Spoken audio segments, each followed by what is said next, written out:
Now, before we get started, I would really love if you hit the subscribe button and the notification bell so you can get the latest content from the YouTube channel, The Last Rewind. And don't be shy about leaving your comments at the bottom of the page because you are the sole reason why this channel will be successful. Thank you. All right. Well, let's go into something that was a little bit more interesting. One of the more interesting moments of the night. It wasn't a match, it was an appearance. This is the legend we said that showed up tonight, and not Undertaker. Yeah, I'm be honest.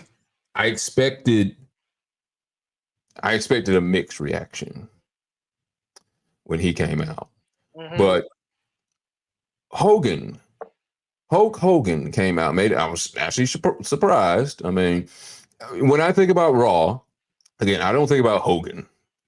You know, you think about wrestling overall, but I don't think about Hogan when he comes out and on a Raw night or anything. I don't think about Hogan at all.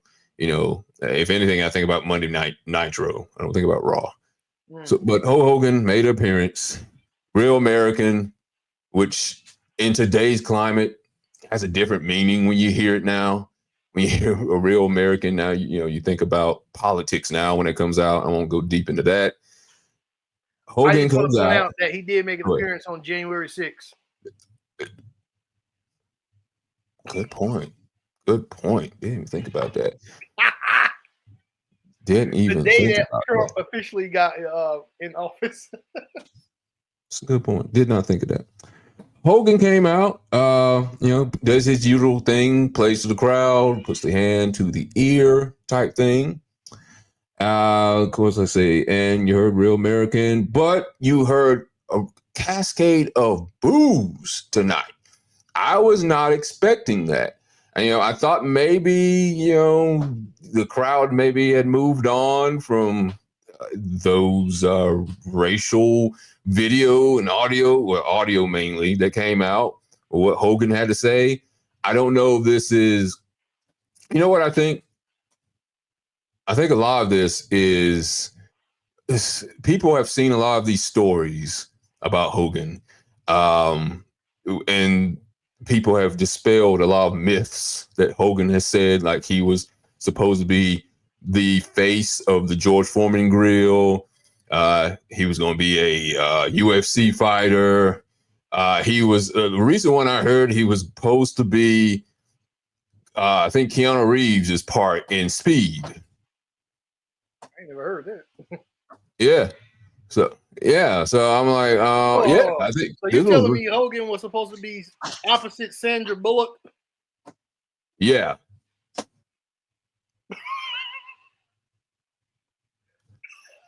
I can't see it.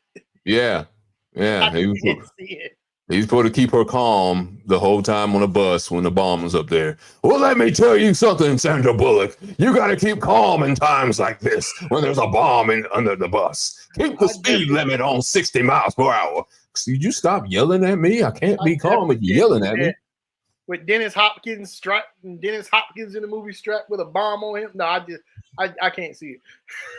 But he claims that these are one of his claims, amongst a litany of other claims he has made where people have found out that he has been lying. I think that added maybe with those audios and a bunch of other crazy stuff he has said, I think people are not in love with his character anymore, or in love with Terry Boulder anymore. Or maybe they look at him as Terry Boulder and they can't separate the two anymore. So I think there's a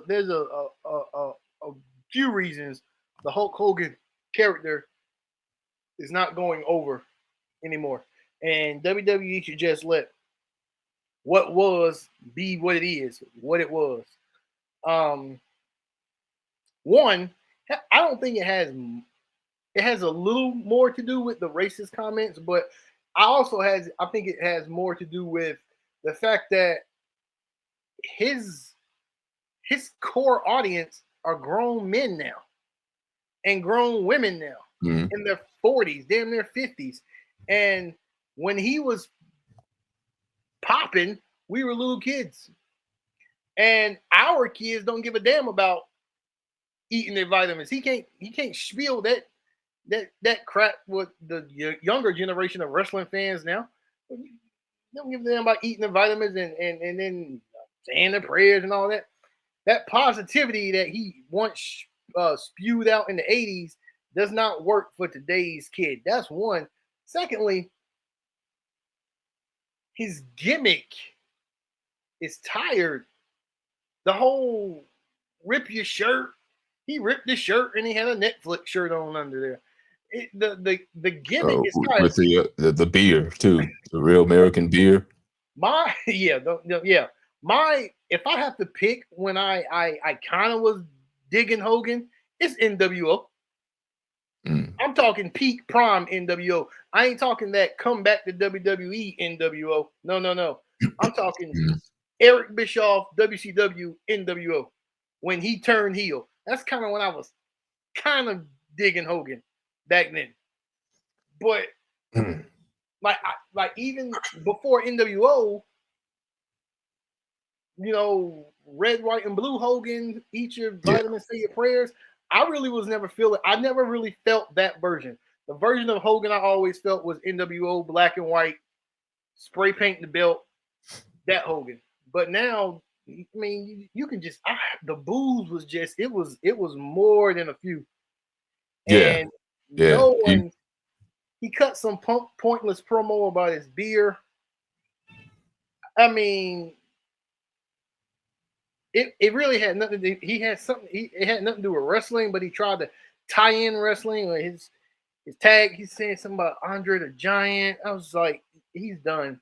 And at this point, I generally believe that it's his audience are grown ass people now.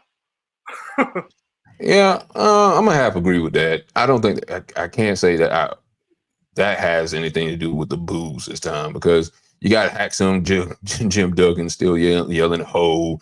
Got Sergeant Slaughter. He still gets cheers when he comes in. He wasn't ever in the military either. But that's the nostalgia act. If you stay away for so long, the nostalgia act will get you the cheers. Hogan can't keep his ass away. He's been gone for a while though. He's gone from WWE, but he still has the gimmick at the damn RNC with Trump.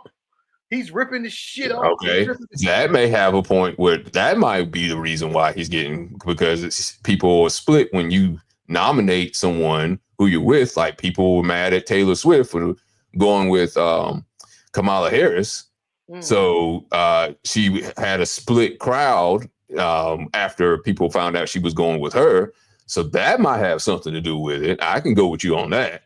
What I'm saying is, even when it's non-wrestling related, he's still in Hulk Hogan character. Yeah. So I don't think anybody would have booed Randy if Randy Man was alive, or Ultimate Warrior if he was alive. He was doing that, staying in character. We would have loved that. He was staying in character. I don't think nobody would have booed that because of that. No, not. 90s. When Ultimate Warrior came back, nobody was booing him when he came back for that last hurrah, going to the Hall of Fame. Ultimate Warrior stayed in character when he wasn't wrestling. He stayed in character just being a gym teacher. He was the same old Ultimate Warrior. I don't think nostalgia has anything to do. Ultimate Warrior didn't get as much airtime as Hogan. Not totally, no. You just said it. Hogan has been lying for years. This nigga talking about being in Speed. That's why, That's why I think it is. Nostalgia makes people love you.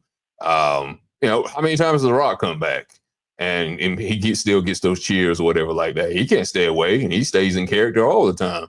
In fact, he stays in character in his movies. He's never different. I think that's why I said I thought you were half right.